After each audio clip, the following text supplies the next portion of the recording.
January 31st, Nancy Guthrie vanished from her home in the Catalina foothills of Tucson, Arizona. Sad. 4 hours earlier, she had been having dinner with her daughter Annie Guthrie and son-in-law Tommaso Cian. 20 days later, the investigation is no longer just about a missing elderly woman. It is about timelines, rehearsal footage, 2 separate DNA profiles, and a question investigators have still not answered publicly. Who knew that house well enough to move through it in the dark? Exactly. Here is what is confirmed. Nancy Guthrie was last seen on the evening of January 31st after spending time at the home of Annie Guthrie and Tommaso Cian, who live roughly 4 miles away. Around 1:47 a.m., the Nest camera system at Nancy's residence was manually disconnected. There are conflicting accounts about who drove her home. Some reports state Tommaso, others say Annie, and some indicate both were present. That inconsistency has not been publicly clarified. And why the hell has it not been publicly clarified? Why has Tommaso, the son-in-law, and Annie, the oldest daughter, have not said who drove Nancy back home? You see what I'm saying? Weird shit. That's weird. 9 days before Nancy disappeared on January 23rd, a video surfaced from the Ring Neighbors app. It showed a man late at night walking backward up a driveway in the Catalina foothills. He kept his back toward the camera, chin tucked, movements deliberate. That driveway was approximately 6.5 miles from Nancy's home. Investigators have not publicly linked that video to the abduction, but the timing and the geography have become central to online debate. Well, guys, we do not have any new video footage up in this mofo. We have some old video footage up in this mofo. And guess what the video footage is all about? Guess what it is, guys? It is about the same camera footage at Nancy Guthrie's front door. Guys, if this is your first time here, I'm Kelly, K to the E, double L-I-E, that's me, from Why I Killed You TV. Guys, this video footage, and I did not notice this in the beginning, but I notice it now, since Nancy Grace has bought the mofo up, okay? It looks like, but I have said this before, guys, I had always thought that there were at least 2 people involved in this. And I also said that I believe that whoever did this had access to that house before. Okay, I'm not going to even go there today with it possibly being one of the siblings. Okay, I'm not going to even go there with that because Savannah looked distraught than a mofo.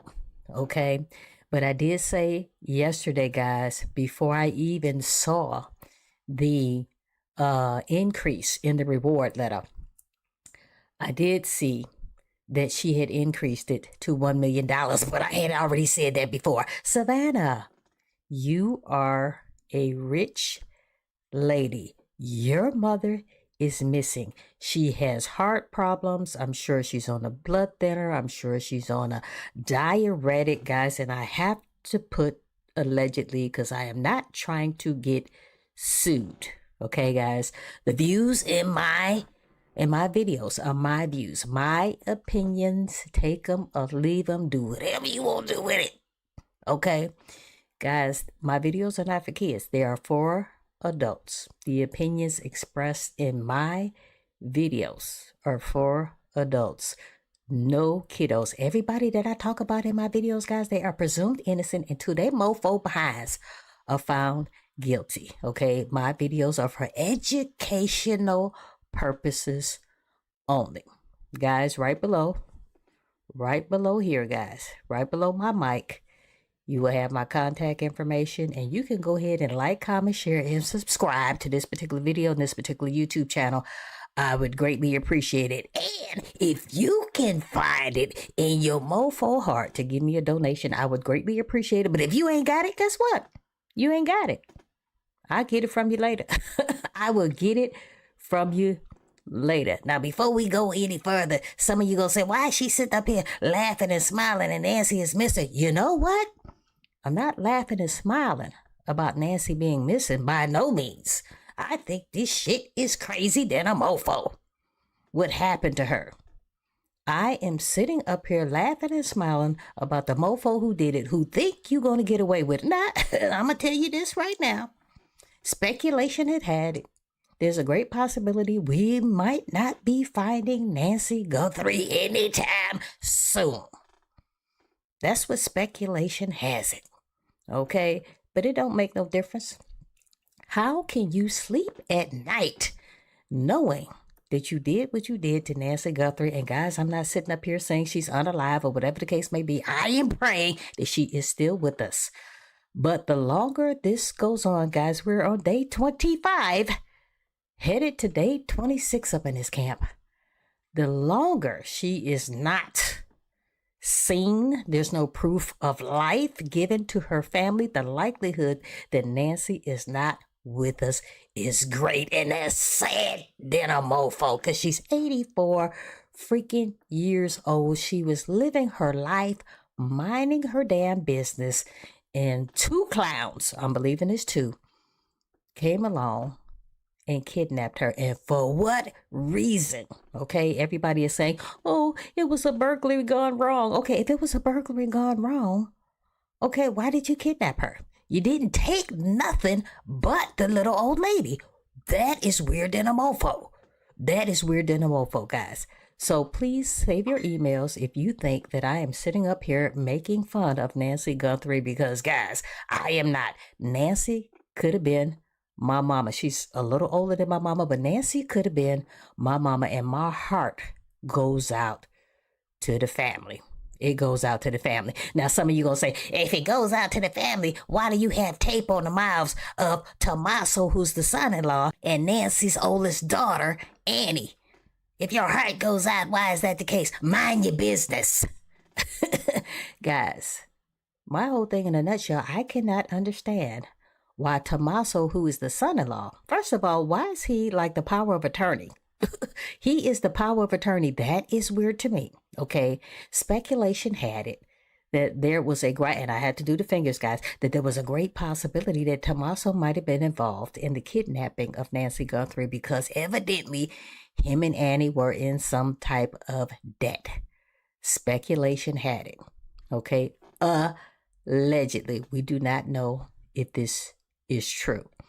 Okay. That is speculation.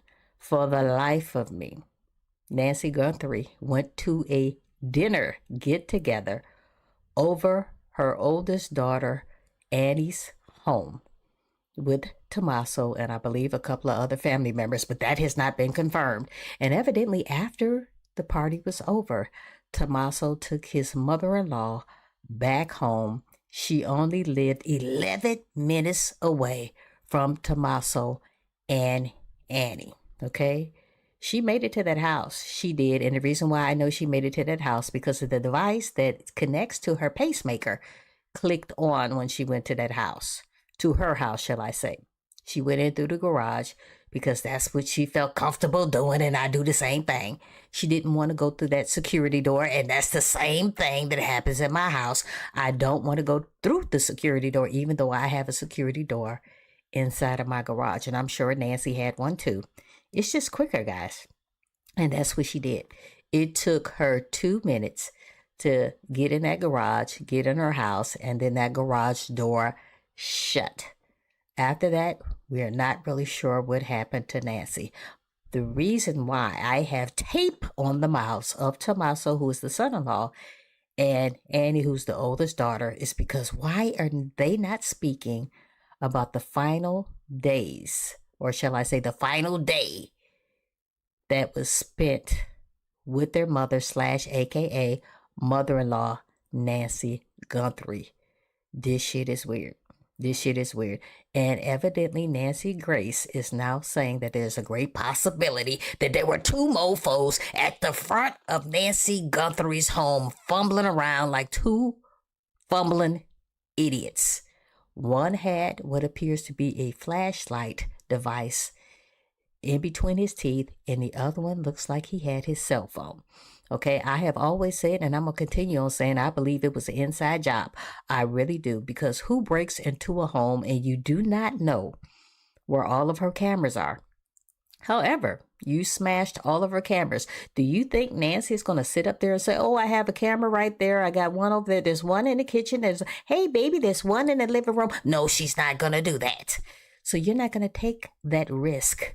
Okay? The person I believe, or the people I believe who did this, had been in Nancy Guthrie's home before. I will believe that until the day I die. I believe that that's what happened. Somebody, I don't know if it was the pool boy, I don't know if it was the lawn guy, I don't know if it was the roofer, I don't know if it was one of the construction workers, I don't know who it was. But they already had been to Nancy Guthrie's home before, at least one of them. The person who was at the door with the backpack on, who had the flashlight in between his teeth, and also the backpack had the reflectors on it, I believe that individual had never been there before. But the other individual, in my opinion, who had what appears to be the cell phone, I believe had been at that home before. Hi there. Sad, man. I'm coming on to say it is day 24 since our mom was taken Day in the 25. dark of night from her bed. And every hour and minute and second and every long night has been agony since then, of worrying about her, I bet. fearing for her, aching for her, and most of all, just missing her. Just missing Jesus. her. We know that millions of you have been praying. So many people have been praying, of every faith and no faith at all, praying for her return. And we feel those prayers. Please keep praying without ceasing. We will. This is sad. We still believe. We still believe in a miracle. We still believe that she can come home. Hope against hope. As my sister says, we are blowing on the embers of hope. We also know that she may be lost. She may already be gone. Oh, don't say that. She may have already gone home to the Lord that she loves.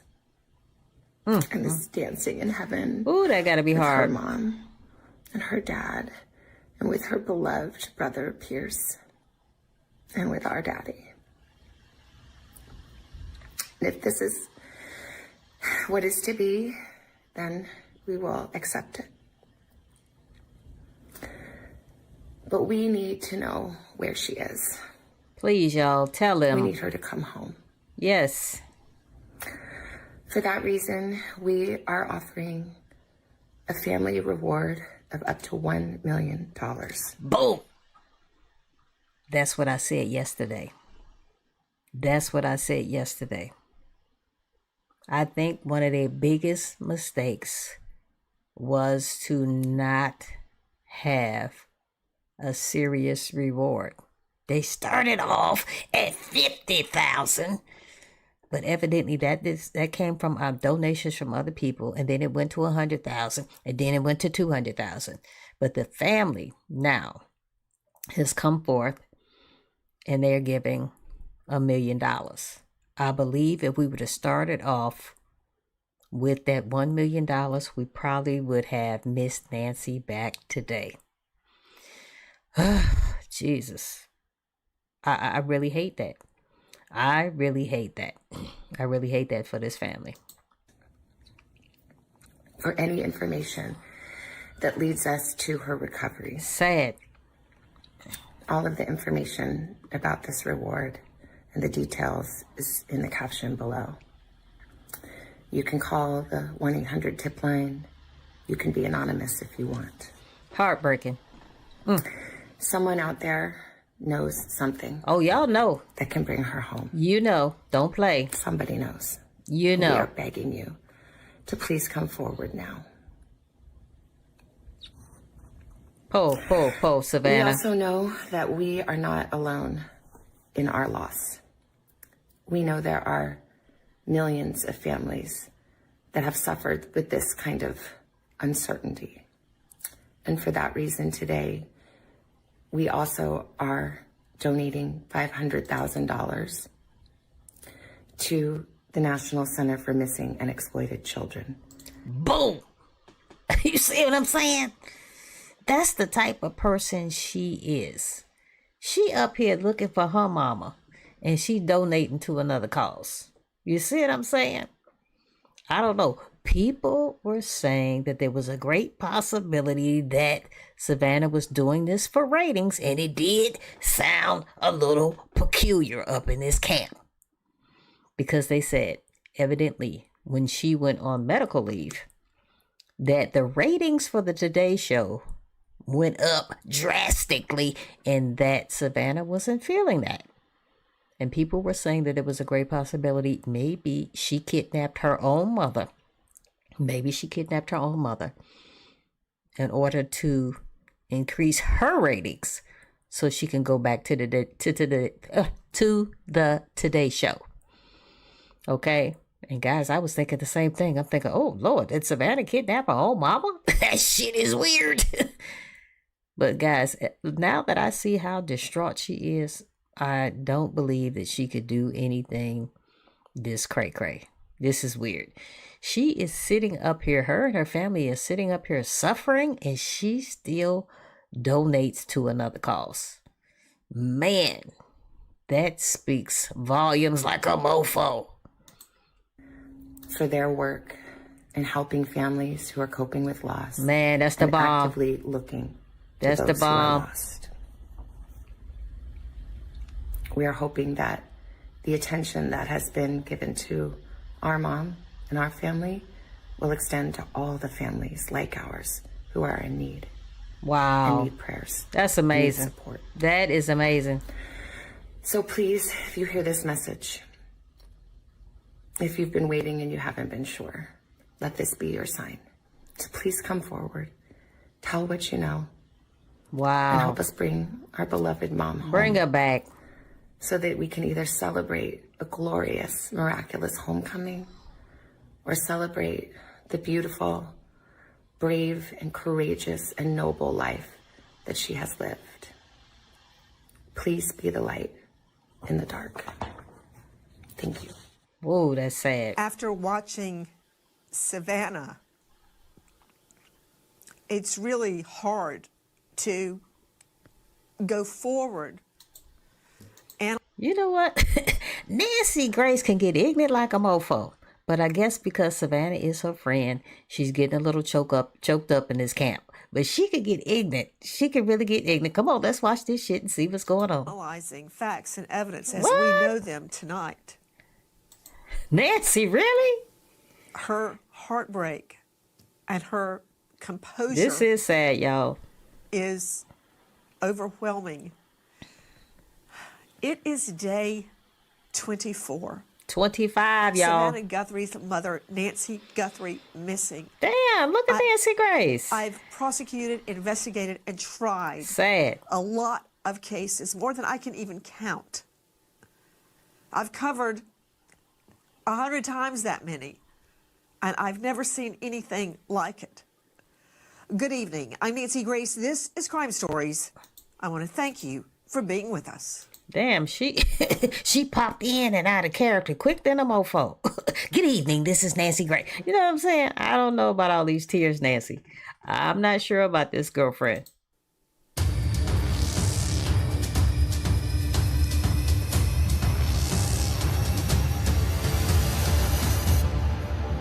Nancy Grace in the house. Every trial lawyer, if they're a good trial lawyer, somehow compartmentalizes and tries the case and moves forward with a clear and concise analysis of the evidence in order to get a true verdict. And that is sometimes very, very hard.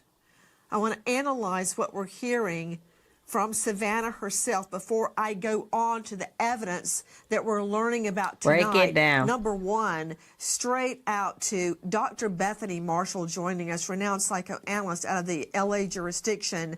Dr. Bethany, she's making it very clear that her family is upping the reward to up to $1 million She in addition should have to the been did FBI that. award, that reward, $202,000. But she makes it clear, in my understanding, that they recognize, this tastes like dirt in my mouth, that Mrs. Guthrie could have passed on. That's sad. And this, as she quotes Thessalonians, asking everyone to pray without ceasing. Do you understand it the way I understand it, Dr. Bethany? She is saying that they have confronted the possibility their mom may have passed on and is with their dad and their uncle now, but yet still offering a $1 million reward and donating. Bam. At this time, thinking of other people Exactly. donating $500,000 to National Center of Missing Exploited Children. But are you reading it as I am reading it? Are you interpreting it the same way, Dr. Bethany? Mom's alive. She's going to come back. Anger, anger towards the kidnappers. And then there's the bargaining phase. If we do this, Mom will come home. If we were just better citizens, she'll return to us. Oh, wow. They've gone to the acceptance stage, denial, anger, bargaining, depression, and then acceptance. They're also people of faith, Nancy. They're profoundly spiritual, and they believe she's with them, whether she's in heaven or she's alive here on earth. But there's another factor, Nancy. This family, I believe, has considered the fact that the kidnappers will not go forward if she is deceased or if she died in the process of the kidnap. And they want to incentivize Please don't let that be. those kidnappers to come forth with information, even if their mother is gone. And Nancy, one final thing is so profound. This family has the capacity for deep, deep empathy. When you're depressed and anxious, all you can think about is yourself. That's part of the human experience. Not this family. They are thinking about missing and exploited children and other families who have gone through something similar. That For those of you just joining us, Savannah Guthrie, and you can see her getting tireder, more tired, and all of her missives, more broken, more haggard, more exhausted. And we're That's sad, practically man. going through the process with her. When it first started and she was flanked by her brother and sister, then enduring claims by the media and others that the family is somehow responsible for There you Mrs. go. Guthrie's kidnap. It's weird. The days stretching into days, stretching into weeks. We have lived through that with her as we watch her begging the public that reward again tonight. The FBI award reward $200,002, nearly $250,000. Now the Guthries adding $1 million, up to $1 They been million shoulda did that. For Pete's sake, if you know anything. Guys, if you know anything, there's the number. There is the number. But I said this even before Savannah came up with that dollar amount, okay? People are not going to sacrifice their own lives to help you with your mother, knowing that the ransom that they were wanting, the kidnappers were wanting, it started off at $1 million and it went up to $6 million, okay? People are looking at that and saying, hey, if the ransom is that dollar amount and the current reward started off at 50, it went up to 200,000. Not by the family, evidently. This was from donations, but I already said that on yesterday's video. Go check it out if you haven't seen it. That the Savannah Guthrie family, they had to increase that to at least $1 million because people are looking at that crap. They're looking at that. You mean to tell me I'm supposed to put my life on the line And these ransom people are wanting $1 million and you're only offering $50,000? No, no, ma'am. No, no, sir. That's not going to work. That's not going to work. And I'm believing that now there's a great possibility we're going to get some momentum in this case. Hopefully. That's what I'm hoping for. And I'm hoping that it's not too late, because I believe that they should have upped that ransom. Up that reward before all of this went down. And I think if they would have done this sooner, guys, of course, we all on the outside looking in.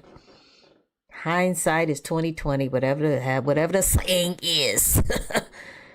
But I believe if she would have upped that to $1 million, guys, we would have got Nancy Guthrie back alive. That's what I think. About Nancy Guthrie's disappearance, a mother and a grandmother. Sad. This is the time to come forward. And now we turn our attention. Break it down. Which for many of us is more comfortable to do than to be in that place of pain and suffering with Savannah, and turn our attention to the positive analysis of the facts. In the last hours, overnight, the theory has emerged, and we have addressed it here, I think possibly first, about the possibility that the perp has been in the neighborhood on an earlier date, that there is a second perp, but we can't tell all of this because the timestamps have been removed. They could not be salvaged. Guys, at first, because Nancy Guthrie did not have a subscription to her Nest Cam, okay?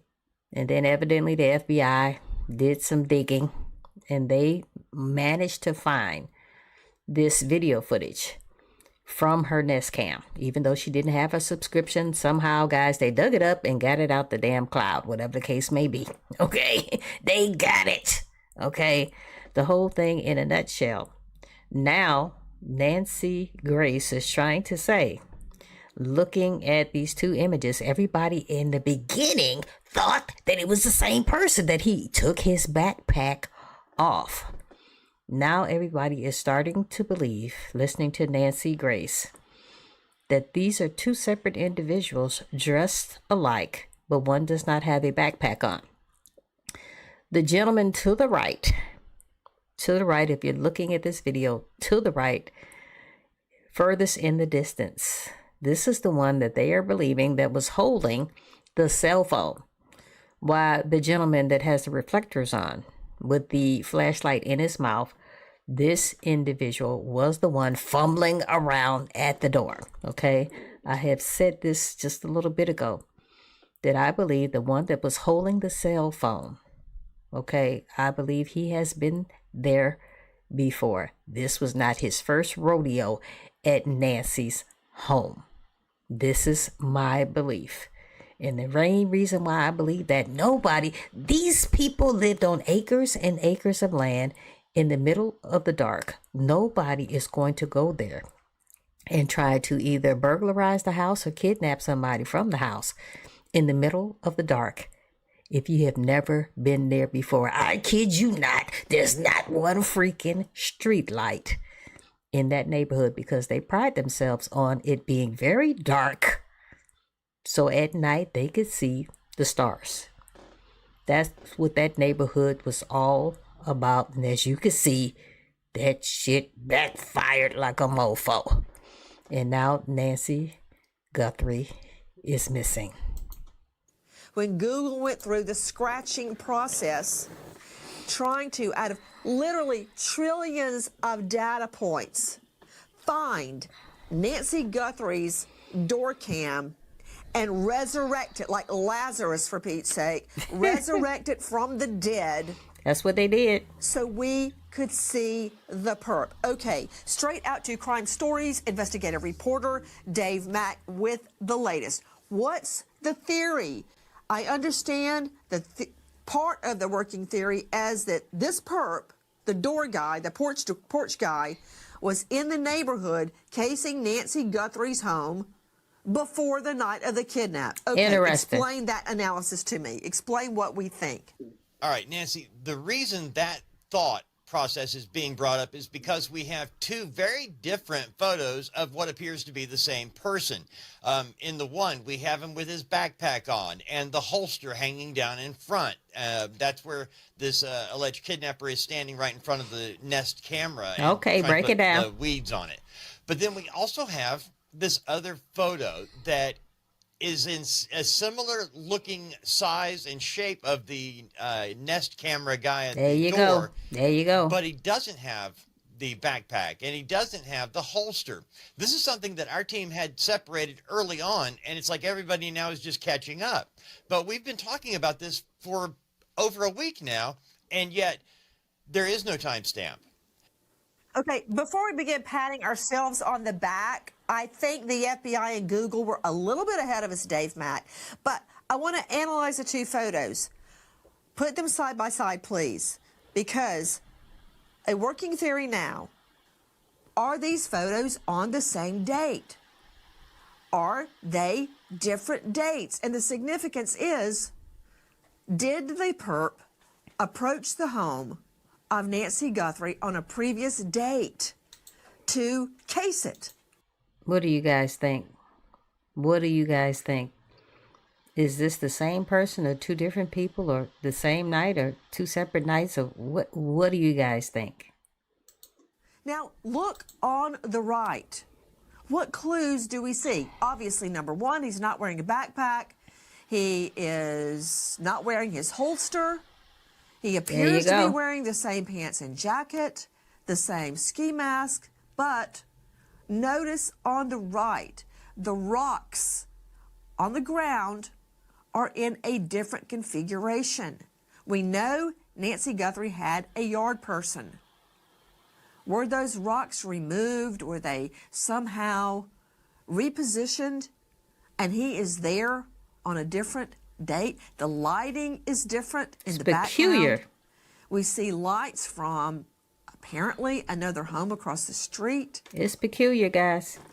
We are looking at the clues just like law enforcement and everyone else. Do you see something different in the background to indicate this is from an earlier date? Now, back out to Dave Mack joining us. Dave Mack, Crime Stories investigative reporter. There are no timestamps on this, so we can't tell. Do we have any idea if this is allegedly weird, connected guys. to the night that neighbors were asked to look through their door cams, look through their surveillance video? I believe it was January 11. Is that a working theory, that the perp was skulking on January 11? That was the date that neighbors were asked to look over their surveillance video at their homes. It was September 11th between 9 p.m. and midnight. That's a 3-hour swath of time they're looking at. And now that you look at this separate photo, Nancy, if they were looking ahead of time, you're only talking a couple of weeks. I mean, it seems like a long time now, but This really is you're talking weird. 3 weeks before the alleged kidnapping took place. And is this photo that we're looking at now without the backpack and without the gun, is that what we're seeing on somebody else's surveillance video that investigators are trying to find? Was this an earlier date? There is no timestamp. There is no date. So we're left with really just speculation at this point. Could have been taken the day of. It could have been taken later. Did the perpetrator have help? You know, did he take the backpack off and put it in the car? I mean, Okay, guys, if you look, it appears to be a flashlight, or a flashlight or a cell phone. It appears to be somebody else holding either a flashlight or a cell phone. Everybody is seeming to believe that it is a cell phone. So that means it was two people on the porch on that particular night, if they had a timestamp, which they don't. we really can go Okay, anywhere hold with on. Now this. you're going down a different avenue. Hold on. Okay, I see what you're saying. Did he have help?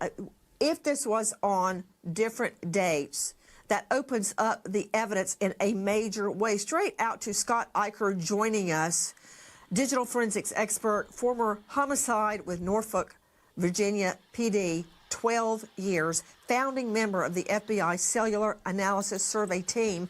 That's who's responsible for coming up with the digital data we've gotten so Bring far. it, Nancy. Once Hurry up Nanos now. Shit. allowed the feds in. That was an unfortunate delay.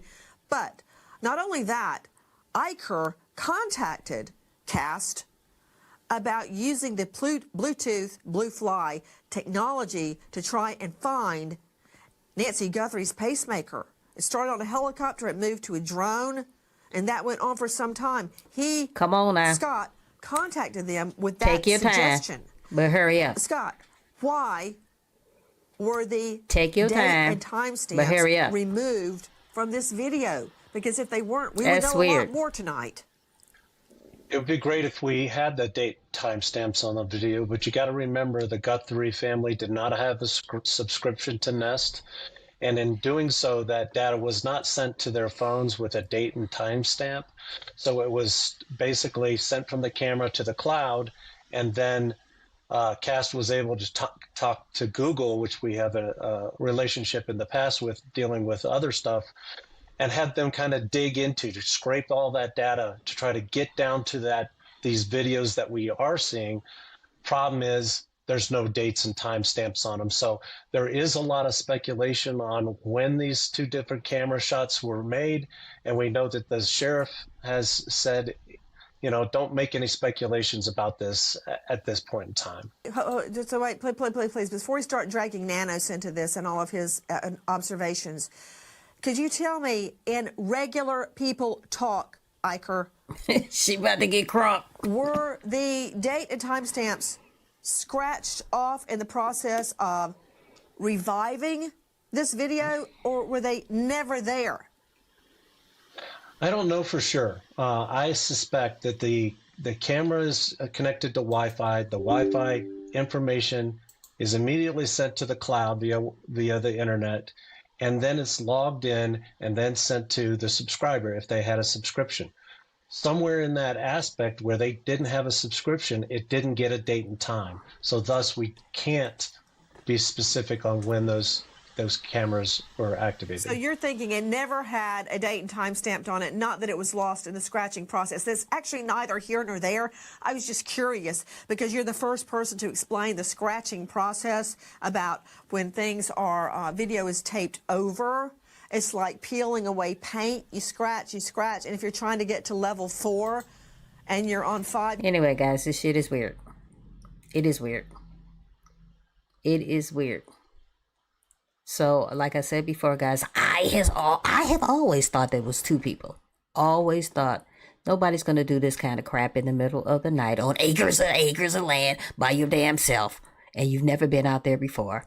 I believe at least one of those people who were on the porch, I believe at least one of them had been there before. I'm not sure if it's a relative, like I said before, a construction worker, the lawn guy, the pool boy, the mailman. I'm not really sure who the hell it was. But whoever did this, guys, wait and see. Wait and see. And I'm sure if I'm wrong, one of you mofos would tell me. But whoever did this, guys, wait and see that they had access to that home before.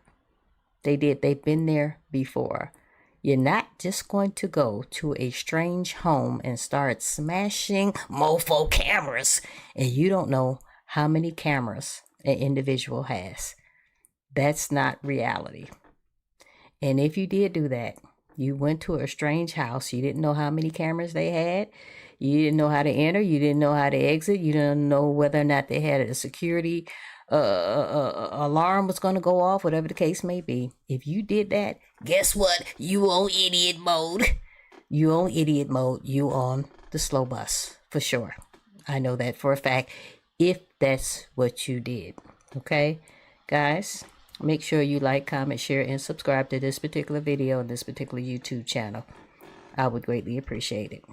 So, guys, we're going to be We're talking about these two devastating cases up in this camp. Those of you who have never been here, guys, I am Kelly, K to the E, double L-I-E. Kelly, that's me from Why I Killed You TV. Okay, those of you who do not know anything about the Nancy Guthrie case, I don't know how that's possible. You must be living under a rock, guys. But guys, we are on day 39, going on day 40 up in this camp. Okay, this is how long she's been missing. Evidently, she was kidnapped on February the 1st. And as of right now, they have not found Nancy Guthrie alive or otherwise.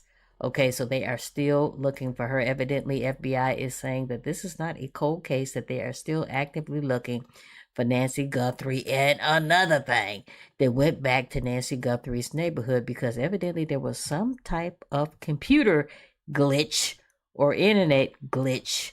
Somebody, evidently, they're saying there's a great possibility they used some type of jammer in that neighborhood, and that kept the internet from detecting who in the hell came to Nancy Guthrie's home and abducted her. Guys, the views expressed in my videos are my opinions and my opinions alone. Take it or leave it, do whatever the hell you want to do with it. Guys, I have to say, allegedly, the people in my videos are presumed innocent until we find out that they monkey behinds are guilty. Okay, so I do have to say that my videos are for educational purposes and educational purposes alone. Guys, please make sure to go ahead and like, comment, share, and subscribe.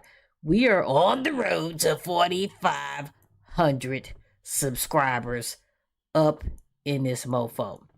Another case, guys, which is very devastating, and this is a new case that recently came out, is concerning a prank that some students did on a damn school teacher out in Georgia. And it's sad in a mofo. He was only 40 years old. We'll be talking about that case too. It is out of Gainesville, Georgia. And we're going to be talking about Jason Hughes. It is sad than a mofo. It really is. The internet erupted overnight after shocking claims spread across social media suggesting that Nancy Guthrie, the missing mother of Savannah Guthrie, had been found in a pond near her Arizona home. The rumor spread rapidly, fueled by viral videos, dramatic captions, and emotional reactions, leaving many people confused and deeply concerned. That's weird. The claims appeared first on short-form video platforms, where clips showed what looked like emergency crews near a body of water. Text over the videos suggested that authorities had recovered Nancy Guthrie's body, ending weeks of uncertainty surrounding her disappearance. Some posts even implied that Savannah Guthrie had subtly confirmed the news through emotional statements, sparking intense speculation and panic online. And this is what I do not like. Okay, this is what I don't like. When people get on the internet and they spread lies, purposely, okay? Because this is keeping us from finding out whoever the hell kidnapped Nancy Guthrie. With all this damn lies, she was found in the pond, this, that, and the third. This is what's keeping us from finding out what happened to Nancy Guthrie. Guys, go ahead and put it in the comments, guys.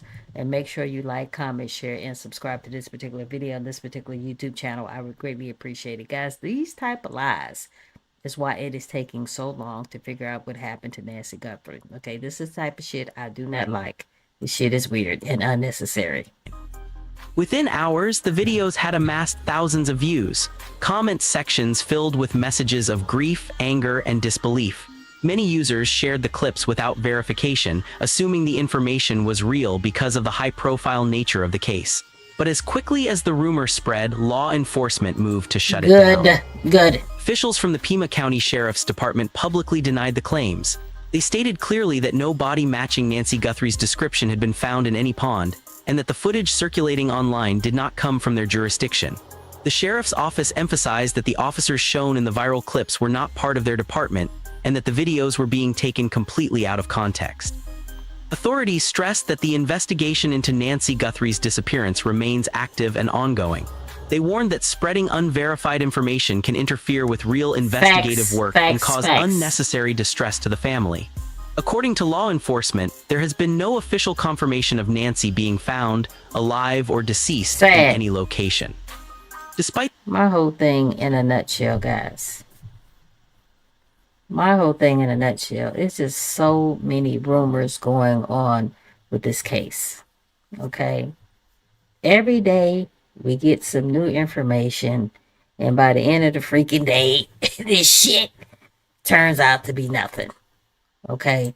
That's what I cannot stand about this particular case, guys. Every day, like clockwork, we get new information. And then later on, as the evening progresses, it turns out to be some bull crap. That's what I do not like about this particular case. And then you got these people on the internet telling lies, this, that, and the third. Guys, this is weird. Purposely telling lies. Those of you who are out there purposely telling lies, guys, this is horrific. Okay, because this 84-year-old lady needs to be found. Okay, I've said this in other videos, guys, and I'm going to say it again if you don't like it too freaking bad. I believe that if the reward money was put up to at least $1 million out the gate, guys, by the family, I believe that we would not be on day, 40 up in this camp? This is weird. I believe that we would have already found Nancy Guthrie if that reward money had already been increased to $1 million out the gate. That's my personal belief. Guys, go ahead and put it in the comments and let me know what you think. Despite the official clarification, the rumor continued to circulate, highlighting how quickly misinformation can spiral during high-profile cases. Some users claimed to have inside sources. Others pointed to unrelated incidents involving water recoveries in different states, falsely linking them to Nancy's case. Sad. None of these claims were supported by verified evidence. Nancy Guthrie has been missing since late January, after disappearing from her home in the Catalina foothills area near Tucson, Arizona. Investigators believe she was taken in the early morning hours under suspicious circumstances. Evidence inside the home suggested a possible abduction, prompting a large-scale search involving local law enforcement and federal agencies. Throughout the search, Savannah Guthrie has spoken publicly about her family's pain and uncertainty. It is sad, In guys. recent statements, she acknowledged the emotional reality of waiting without answers, while still holding onto hope. She also announced a $1 million reward for information leading to her mother's recovery, in addition to rewards already offered by the FBI and anonymous donors.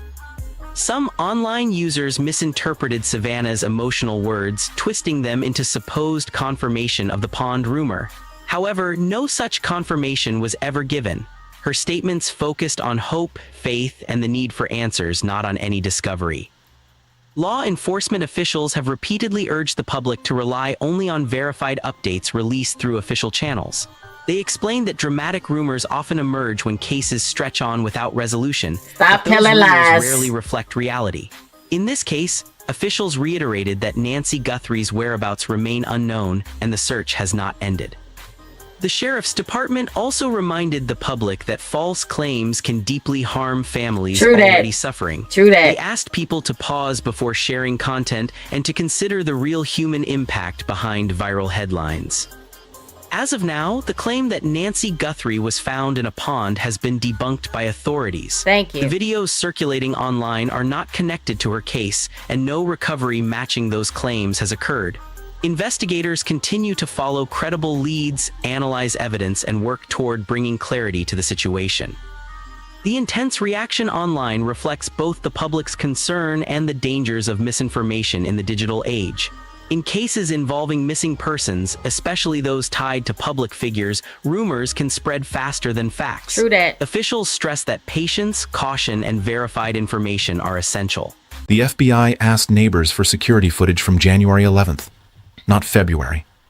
Not the week Nancy Guthrie disappeared. January 11th, 3 weeks before the abduction. Why that date? That question now has a partial answer, and it came from a neighbor who has lived in the Catalina foothills for nearly 30 years. Here is what is confirmed. Aldine Meister, a resident of the same neighborhood, told Fox News Digital and News Nation anchor Brian Enton that she saw a suspicious man outside Nancy Guthrie's home on approximately January 11th. She knows the date because her birthday is January 8th. The sighting was 3 days after her birthday. She has no reason to confuse the timeline.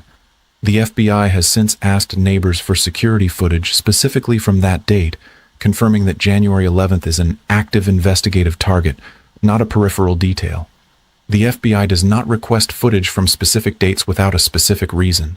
That reason has not been disclosed publicly. That is the official picture. A date. A man. A window. Now the witness account begins to speak. Meister was inside her home, getting ready in the morning, looking out from her bathroom window. That detail matters. A bathroom window in the morning is not a vantage point someone chooses. It is incidental. It is the kind of observation that carries weight precisely because it was not planned. She was not watching the street. She happened to see what was there. What she saw was a young man walking slowly down the street below Nancy Guthrie's house. He was not dressed for hiking. He was not jogging. He was dressed in regular street clothes. The wrong Okay, guys, it is obvious to me, and I could be wrong, because AI is tricky than a motherfucker.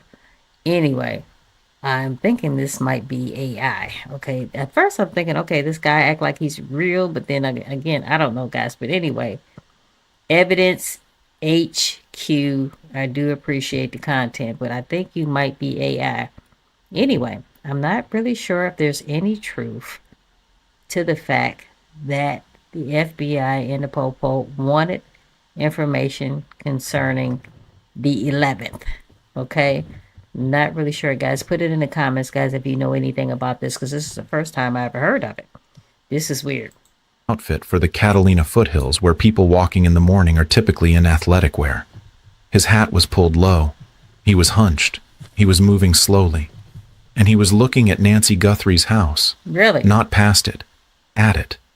That sustained attention, a slow walk, a hat pulled low, a deliberate look at one specific property, is the behavioral signature of someone building a mental map of the target location. Entrances, exit routes, sight lines from neighboring windows, the time it takes someone to respond to a knock at the door. That is not theory. That is confirmed forensic data. But suspicion alone proves nothing. What the evidence shows is a man who did not belong in that visual environment on that morning, behaving in a way consistent with pre-surveillance of a specific property. What it does not yet show is whether this is the same individual captured in the Nest camera footage at that door on 2 separate visits, or someone working in coordination with that person. This is what I do not understand. And I've said this time and time again. Why would somebody burglarize or try to kidnap somebody from a home that is on acres and acres of land, and the neighbors are on acres of land? It's they pride themselves in being in complete darkness. That's another weird thing that's going on with this case. They pride themselves in living in complete darkness, okay? That is weird to me.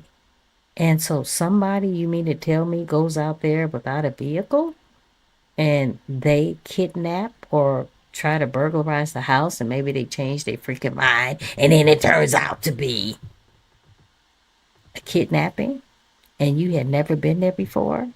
See, that's the part that does not make any sense. And I've said this before. I think that it is a great possibility.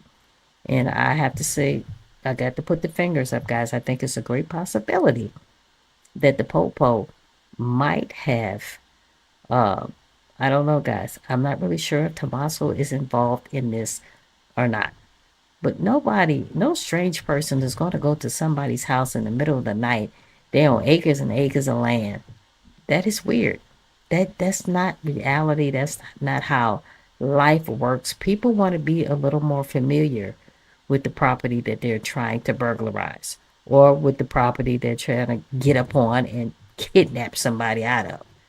That's the weird part of this whole thing that doesn't make any sense to me. And I've said this in other videos, guys, this is the reason why I'm thinking that there's a great possibility that this was an inside job. Guys, put it in the comments and let me know what you think. This shit is weird. This is weird. No strange person is going to do this unless you got a screw loose. Okay?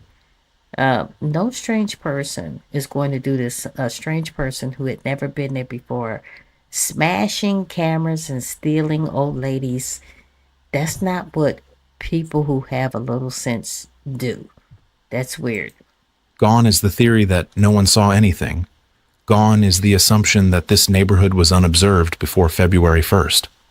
Why did Meister go to authorities? And what did the FBI do with what she told them? She reported her sighting to the Pima County Sheriff after Nancy Guthrie was reported missing. Interesting. That matters. She did not call police in January when she saw the man. Why not? She called after the abduction. That is a normal civilian response. But the FBI's reaction to her account was not routine. They did not log her report and move on.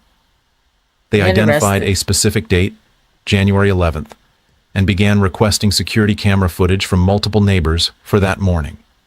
That is a targeted investigative action. That is confirmation that the FBI believes something happened on that specific morning that is worth investigating forensically. What does an 8-word description actually tell investigators? Meister described the man in 8 words. Strange guy with his hat down really low. Those 8 words are operationally specific. Hat down low means deliberate obscuring of the face. Deliberate face obscuring in the context of a slow walk past a specific residence 3 weeks before that resident is abducted. Okay. The hat down low. Okay? Yeah. Anybody with any sense, that's what you do. But the guy at Nancy Guthrie's front freaking door had a backpack on that had reflectors on it. So to me, that is telling me that you don't want to get hit by a car. That's why you have reflectors on your backpack. Or the person that you came there with to abduct Nancy Guthrie, you wanted them to be able to see you in the middle of the night. Because like I said, guys, there were no street lights up in that mofo whatsoever. There were no street lights. This shit is weird, guys. Is a behavioral pattern that FBI profilers document under a specific classification. It is consistent with pre-attack surveillance. It is consistent with a subject who knew that cameras and witnesses exist and was attempting to limit facial exposure. Meister also told Enton that the man took a long look at the street, a phrase that, in witness testimony, indicates sustained directional attention rather than a casual glance. You notice a long look because it is different from what people normally do when they walk past a house. Is that the same face, partially hidden under a hat, that appears in the Nest camera images 2 or 3 weeks later? Weeks. That comparison has not been made public. Verification needed on whether Meister has been shown the Nest camera footage. Fox News Digital confirmed her account. Neither Fox News nor News Nation has reported whether investigators asked her to compare her January sighting to the images already in evidence. Meister also described what she characterized as a series of suspicious incidents in the neighborhood in the weeks before Nancy Guthrie's disappearance. That detail, multiple events, not a single sighting, suggests that whoever conducted surveillance was not working from one visit. It suggests familiarity built over time. There you go. The specific nature of those prior incidents has not been confirmed by any Tier 1 source. That detail remains unverified at the Tier 1 level. Here is what is confirmed. Aldine Meister reported her sighting to authorities after the disappearance. The FBI targeted January 11th. A named, credentialed civilian eyewitness has placed a suspicious individual outside Nancy Guthrie's home 3 weeks before the abduction. The sequence, account, then FBI date-specific footage request, is not procedural noise. It is the FBI telling the public, through their investigative actions, that they believe something happened on that morning. And this is where the case begins to tighten. The January 11th sighting does not exist in isolation. It sits inside a documented timeline that includes a first Nest camera visit with no backpack, a second Nest camera visit with... And you know what, guys? When I say that the person who did this to Nancy Guthrie, when I say they were familiar with the property, I'm not necessarily saying that it was a family member. Okay? It could have been a pool guy. It could have been a lawn guy. It could have been maybe the housekeeper, whatever the case may be. I'm not saying that it was a family member. but I am saying it is somebody who had been there before. That's the only thing that makes sense with this whole case. It has to be somebody who had been there before. Other than that, this shit is weird. With a backpack and a walkie-talkie, and an abduction on February 1st. If January 11th is the date of the first Nest camera visit, investigators have a potential witness to that surveillance approach who did not know what she was watching at the time.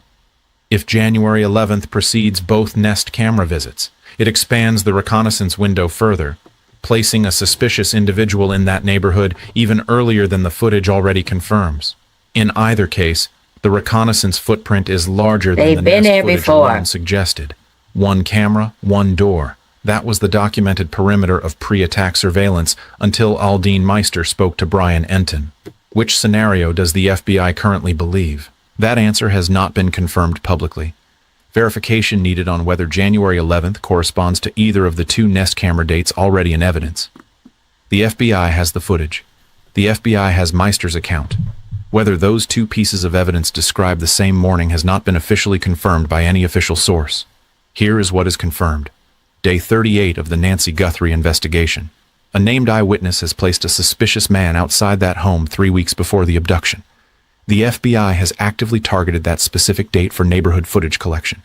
No arrest, no named suspect, no confirmed location. Hat down low, moving slowly, looking at her house. 3 weeks before she was gone. The neighbor's account does not identify the suspect, but it does something operationally significant.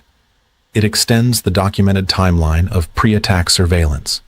The Nest camera established 2 visits to that door. Aldine Meister has potentially established a third data point, street level before the camera visits, on a morning she can date with confidence. A third observation from a completely different vantage point places a suspicious individual in that same neighborhood across a documented span of weeks, not a single morning. Does the man Meister saw match the figure in the Nest camera images? Not confirmed, not denied. What the evidence shows is a documented pattern of pre-attack observation across multiple dates and multiple vantage points. Okay, guys, and it was already mentioned that there was a great possibility that the two men, and guys, it didn't turn out to 2 men until Nancy Grace said there was a great possibility that there were 2 men at Nancy Guthrie's front door. And there was some speculation that they came at separate times. Okay? I have always said that the person at the front door, and I will continue on saying it, the person at the front door had not been at Nancy Guthrie's home before. However, there was a second guy. Now, the guy who I am saying has never been at Nancy Guthrie's front door ever. That's the one that had the backpack on with the reflectors on. He had the ski mask on. He had the gloves on. And evidently they're saying that there's a great possibility he had a ring on and roughly about 5'9", 5'10" in height. Size 12 shoe. This is what they're saying. And he had a flashlight in between his teeth. And it seems like he was trying to get the Nest camera off of the front door, the security door, okay? He looks like he had never been there before. However, Nancy Grace actually said that there were 2 guys there at the door, and one guy was holding what appeared to be a flashlight, okay? That person evidently was holding the flashlight, evidently to assist in getting the Nest camera off of there. I am thinking that that second person, and I've always said this, guys, that second person actually went around to the back door, and evidently that back door was either already unlocked or maybe Nancy Guthrie forgot to lock the back door because the house was humongous. And I am thinking this is how that person, who I believe had been there before, the second person, went through the back door. Like I said, either it was left unlocked on purpose or Nancy Guthrie forgot to lock the door. Okay, guys, we are looking at Nancy Guthrie's house right now as we speak. The sucker is humongous. Okay, there were hardly any immediate neighbors around her. Even if she tried to walk to their home, guys, the terrain was rocky than a mofo. Okay, and she used a cane. Okay, and she lived there by herself. Evidently, she did have a dog, but the dog passed away back in December. And I am thinking, is that a coincidence too, that the dog recently passed away? That is weird too. Did somebody assist the dog in becoming unalive? That's weird. That's weird to me, guys. What it does not yet show is whether those observations were made by one person or several, and whether Aldine Meister looked out her bathroom window at the same man who later knocked on Nancy Guthrie's door. The Nest camera has 2 visits on record. The FBI is targeting January 11th. A neighbor stood at her window on a morning she remembers because of her birthday. And somewhere, in a neighborhood security archive, in a forensic comparison of gait and clothing, in a conversation between the FBI and Aldine Meister that has not been publicly disclosed, there may be an answer to whether she saw the suspect before the suspect knew he was being watched. But suspicion alone proves nothing. What happened on the morning of January 11th on that street? And does the FBI already know who was walking slowly past that house with his hat pulled down low? Those 2 questions are where this investigation stands today. One may already have an answer inside the sealed federal case file. The other may be the thread that connects a 30-year resident's bathroom window to the Nest camera footage to the abduction of Nancy Guthrie on February 1st. Neither has been officially confirmed. Neither has been officially denied. What is documented is the pattern. A man on a street, a hat pulled low, a long look at a house, 3 weeks before the woman inside disappeared. Interesting. The neighbor saw him. The FBI believes it matters. The investigation has not yet said why. From the outside, Tommaso Cioni and Annie Guthrie look completely unrelated to the police raid on Luke Daly and the arrest of 42-year-old Derek Kalila, but they are actually all connected through the tight-knit Tucson goth, post-punk, and fetish scene, a world Tommaso has been a part of for years through his music. What the hell is that? This is the major update you've been waiting for. And I'm Joseph Morris, and don't forget to like and subscribe. Let's start with the ransom hoax that targeted Tommaso personally. In February 2026, Derek Kalila was arrested after writing the text message to Tommaso and Annie, quote, "Did you get the Bitcoin? We're waiting on our end for the transaction." He even made a short call to their number. Authorities ruled it a cruel hoax with no real tie to the kidnapping. Wow. But Derek didn't pick their names out of thin air. Derek performs as secret mutilator, and he has a documented long-standing connection to Tucson's DJ Majito. So back in 2022, Majito invited Derek to events, and old social media posts show Majito writing, quote, "Mom and Dad," with heart emojis. So that's not casual, it's close. And here's the key. DJ Majito is the central thread tying everything together, linking Derek directly through their personal history while also connecting to Tommaso's music scene via shared venues and overlapping events, and extending out to Luke Daly through the Scorch Fetish Ball Circle. So let's just rewind to how Tommaso fits into this picture years earlier. Tommaso and Annie were Nancy's caretakers. They lived nearby, helped with her daily needs, and on the night she disappeared, Tommaso was actually the last person to see Nancy alive. He said he dropped her off at home after dinner at their place and watched her enter safely through her garage around 9:50. So anyway, guys, this is the part that is really kind of disturbing, because one of you actually mentioned it to me, and I'm like, damn, I never thought about that. Do we really know that Nancy Guthrie made it home? This is what one of you guys actually said to me, and I'm like, oh shit. Then when I really started thinking about it, guys, her pacemaker device connected back to her. So she did make it home that night. The whole thing in a nutshell, we do not know what happened after that, because Nancy Guthrie did not have a Nest Cam subscription. Now, I don't know, and I've said this in other videos, guys. I'm not really sure if somebody on purpose stopped paying that Nest Cam subscription. And I hope I didn't say prescription, guys. You know I'm a nurse. Anyway, if I say prescription, guys, please forgive me. I meant subscription. So my whole thing in a nutshell, we're not really sure if this person allegedly, who might have been, he just said it biggest day that they were the caregivers for Nancy Guthrie. Okay, and sometimes as a caregiver, sometimes one of your roles might be that you're paying a bill or two to help out the person that needs help, the person that needs care. And the person that needed care was Nancy Guthrie. Did they on purpose not pay that NESCAN because, and guys, I have to say allegedly, be sure, guys, to like, comment, share, and subscribe. And please comment. What do you think about this?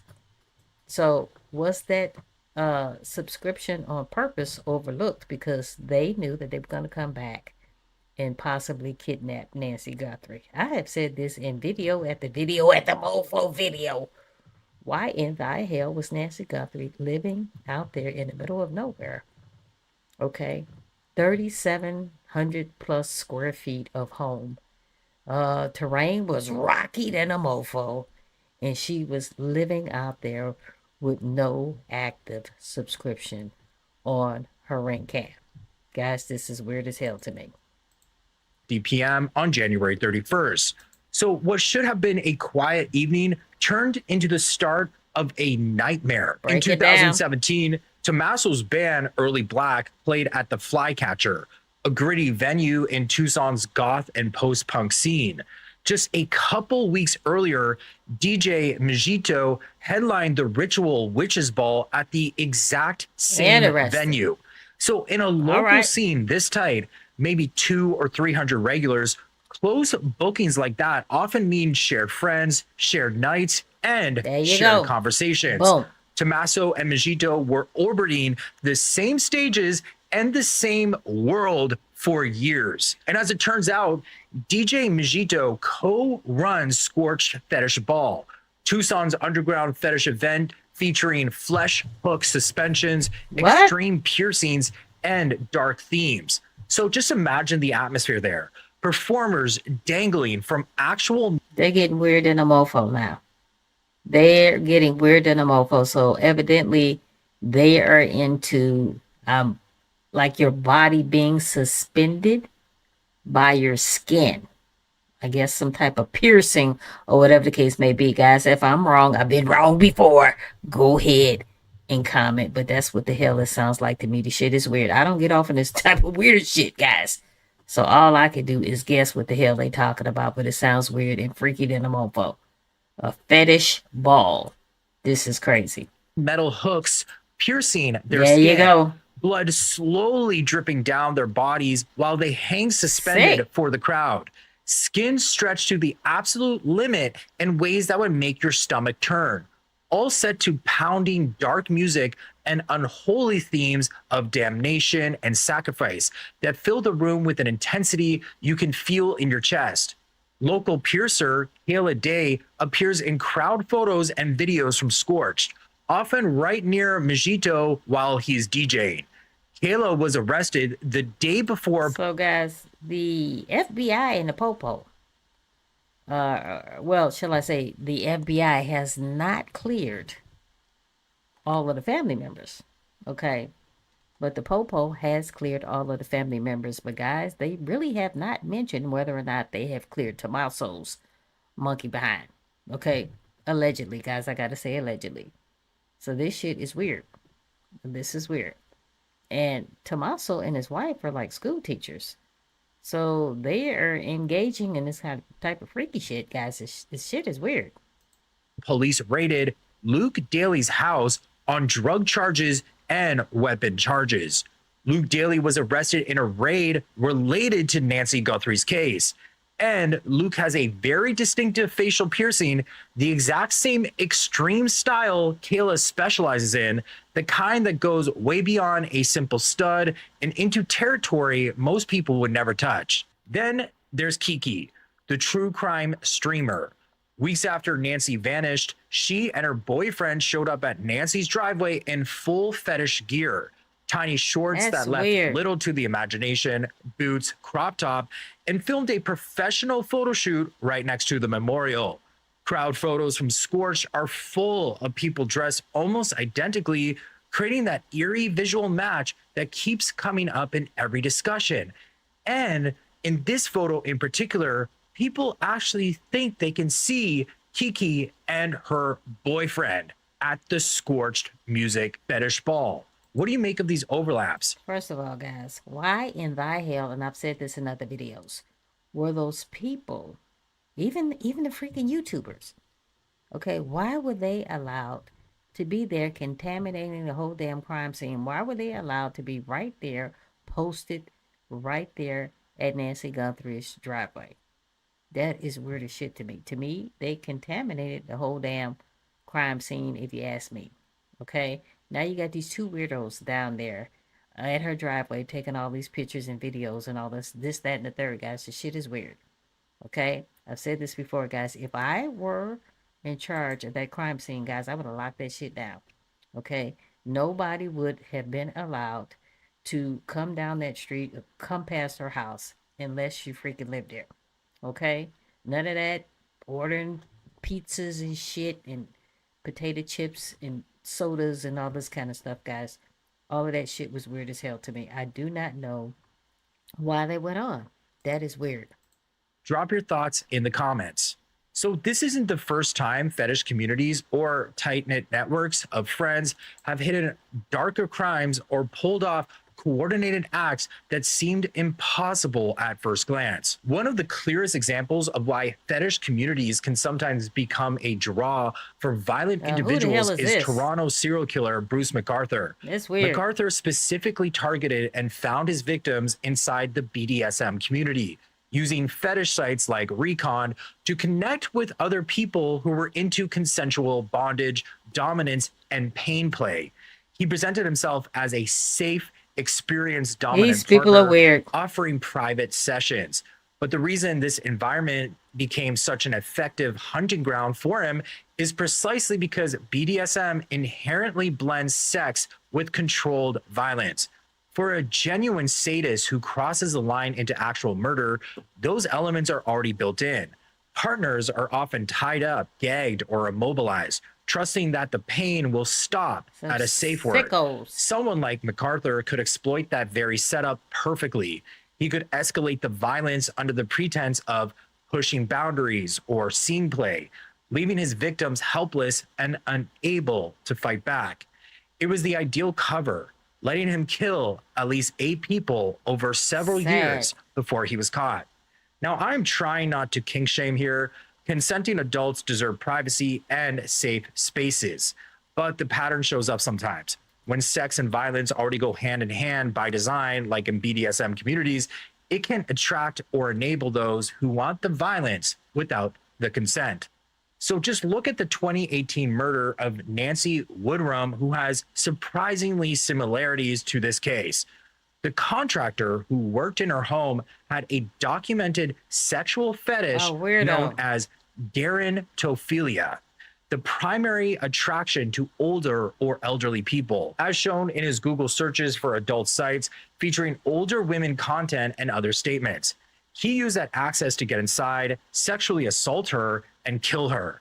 The fetish wasn't the whole story, but it opened the door. Now consider cases where a larger network of people who on the surface seem completely unrelated came together to commit. Okay, guys. Type of 1 if you think this shit is weird. Okay? And type of 2 if you don't think this shit is weird. This is weird. This is weird. The disgusting things that people do to old people, to kids, to animals. That shit is weird. It really turns my freaking stomach. It really, and I know, guys, I get on here and I laugh and hee and ha ha with some of you guys, but that type of shit turns my damn stomach. Nancy Guthrie was 84 years old. She had a pacemaker. I'm sure she was on blood thinners. I'm sure she was on a diuretic, and she could not walk the greatest. She used the cane. She's living out there in the middle of nowhere, And then, according to Joseph Morris, it seems like some freaky shit might have went down with her son-in-law and his wife, Annie. Pranking teachers has been a tradition for generations, but now it's turned deadly. A group of students was toilet papering their teacher's home when things went horribly wrong. Police say one ended up fatally running the teacher over. But as Allison Hall tells us, the widow is showing forgiveness, asking authorities to let the students go.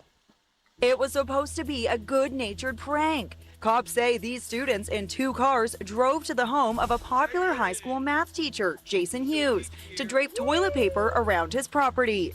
Students have apparently done it every year. This is his house in 2023. But this time around, the teacher came out to inspect his house, and he reportedly slipped on the wet ground. Wow. He fell in front of a car and was run over.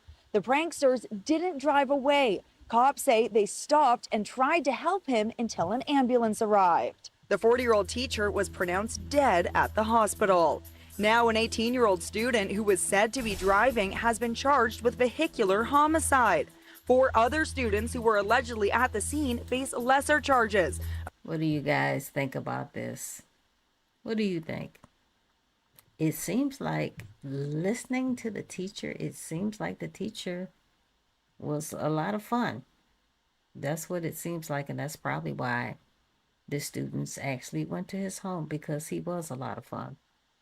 But this whole thing is tragic and it's horrible. It should have never happened. And in my opinion, take it or leave it, it seems like that it was truly an accident.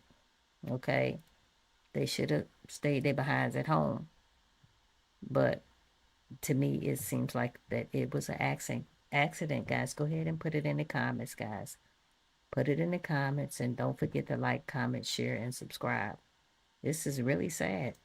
Of criminal trespass and littering. But in a turn that may surprise people, the dead man's wife says she supports getting the charges dropped for all involved. She says her husband and the students involved loved one another. Laura Hughes, who also teaches math at the high school outside Atlanta, says her husband was not going to confront the students, but was excited and waiting to catch them in the act. It ended in tragedy. That's sad. The teacher's widow calls what happened a terrible tragedy and says she doesn't want the students prosecuted because that would lead to a separate tragedy that would ruin their lives. But tonight, a community mourns the loss of a 40-year-old teacher and coach. Thanks so much for sticking with us for Fox 5 News at 11. I'm Eric Perry. Jason Hughes died Friday night after the Hall County Sheriff's Office says he was hit by a car. Now teens face charges related to his death. Fox 5's Sarah Jabor has the story. Jason Hughes was a math teacher and a golf coach here at North Hall High School. People have been leaving behind flowers to remember him and also to honor his legacy. Bouquets of flowers piling up to remember 40-year-old Jason Hughes, a husband, father, teacher, coach, and mentor for students here in Hall County. Olivia Williams, a sophomore at North Hall High School, stopped by on Saturday night to show her support. Whenever somebody would need help or something, he would always make great conversation. He always had the best smile on his face, and he just seemed like such a friendly guy. According to the Hall County Sheriff's Office, a group of 5 teens, including 18-year-old Jaden Ryan Wallace, went to the house to toilet paper a home, a common prank. Deputies say when the 40-year-old man, Jason Hughes, came out of the house, the teens ran into 2 different cars to get away. Deputies say Hughes, while walking toward the street, tripped and fell into the road. Then the Sheriff's Office says he was hit by Wallace's car. The Sheriff's Office says all the teens tried to help, but Hughes was taken to the hospital and died. His death sending shock through the North Hall High School community. This can't be real. Like this, there's no way this happened. I just saw him this week, and I mean, I went to take a test and I borrowed a Chromebook from his room. There's no way this is happening. Hughes' wife is Olivia's geometry teacher. She's the sweetest lady ever. And they had just such a good connection, and you could just see it. Hall County Schools released a statement saying in part, quote, "Our hearts are broken. Jason Hughes was a loving husband, a devoted father, a passionate teacher, mentor, and coach who was loved and respected by students and colleagues." 18-year-old Jaden Ryan Wallace is facing a charge of vehicular homicide. The other teens facing misdemeanor charges. I don't know. I don't know about this. I'm not sure if I agree with the misdemeanor charges and all of this other stuff. I'm just not sure if I'm in the same boat as y'all. And I know that we probably gonna disagree with this. I'm gonna pose this question on the Millionaire Morning Show to see what everybody thinks. But this is a prank, I believe, allegedly promoted by the school. So you know how seniors are seniors every single year. And I think that, you know, the family got ripped apart. That's number one. So you always want to make sure that you send condolences out to the family, because literally it was just a freak accident and nothing more. I don't think that the children. Yeah, I totally agree with them. I really do. It's a unfortunate situation. It really is. But I have never for the life of me understood why some kids throw around toilet paper and they think that's cute. To me, it's just weird as hell. I believe if I found some kids throwing toilet paper in my yard, I would just leave their asses alone. But evidently he came outside and tripped and fell into traffic and was hit by a vehicle. Now, the sad thing about this whole shit is that the person that hit him, oh my God, he has to be distraught. He has to be distraught. I don't believe that the children did this on purpose. I really don't. I wasn't there. I can't tell you whether they did this on purpose or not. But listening to the story, guys, it really doesn't seem like that this was done on purpose. And I'd like to give my condolences to Jason Hughes, his family, because this is horrific. It really is a freak accident. Intentionally look to do anything. They say that the kids actually got out of the car and tried to help. There you go. The teacher, you know, the teacher, and then, you know, get him over to the hospital, and then he passed away. It's so unfortunate that his wife was also an employee at the school, so she has to see this, and then he's facing a charge of vehicular manslaughter or homicide. And man, I don't know. I think that a lot of times when charges are filed against people, that they're filing these charges to satisfy the family. You know what I'm saying? So if the family, the wife, and again, I think it's very tragic that this happened to them. If the family is not necessarily looking to press charges, because if I'm not mistaken, and I don't know what the laws are in Georgia, you don't need the validation of the family in order for the children to be held accountable. You know what I'm saying? So even if the family says nope, then it's still up to the prosecutor to determine whether or not they want to press charges against, you know, the boy that was driving the car. He just so happened to be the person that was driving the car. He probably panicked, freaked out, and, you know, made a mistake and hit, you know, because they did the prank, and when he was coming outside, they probably was, you know, backing up the car. I could just kind of paint the picture in my mind. And again, we were all seniors, so this kind of freak accident can happen. I'm gonna tell you what, guys, I was a senior back in the day. Never once did we ever, I don't know if it's a cultural thing or whatever the case may be, but we didn't fuck around with toilet paper.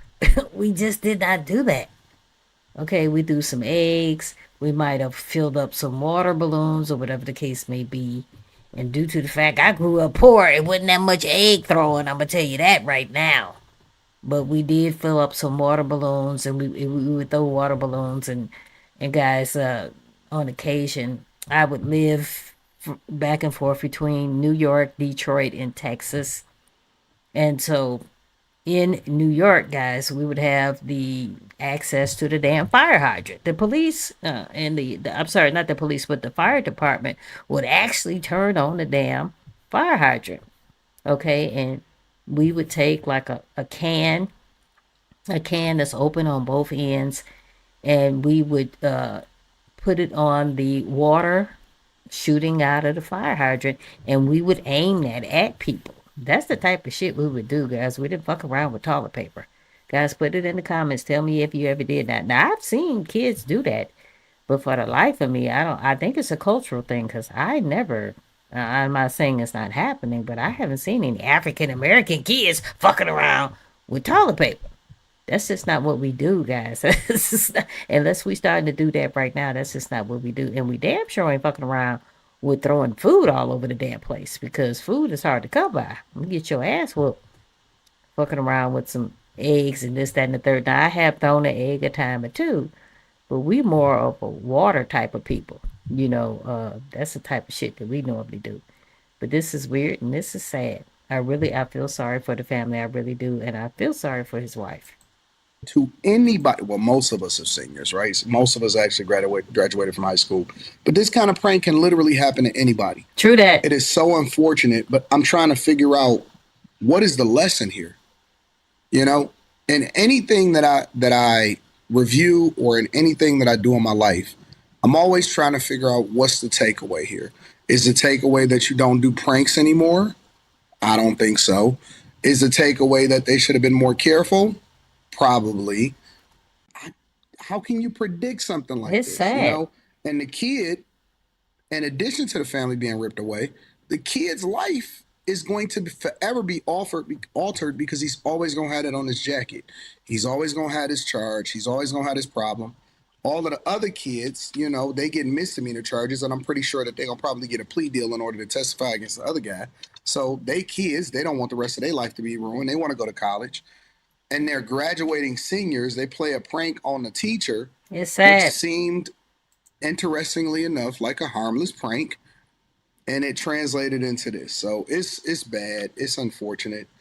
Me personally, and again, nobody knows what they would do in this situation. Me personally, I wouldn't want my family to want somebody to be held accountable for something like this.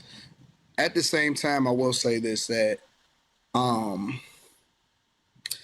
life is just so precious. It is so precious. And anytime that I think... You know what, guys? Go ahead and put it in the comments. Go ahead and put it in the comments what you believe. But I will say this. They should have stayed their asses at home. Okay? Nobody could foresee the freaking future. If you were able to do this, half of this shit wouldn't even be happening. Nobody could predict the damn future. Okay? Y'all made a mistake. Y'all did this. You should have kept your asses at home.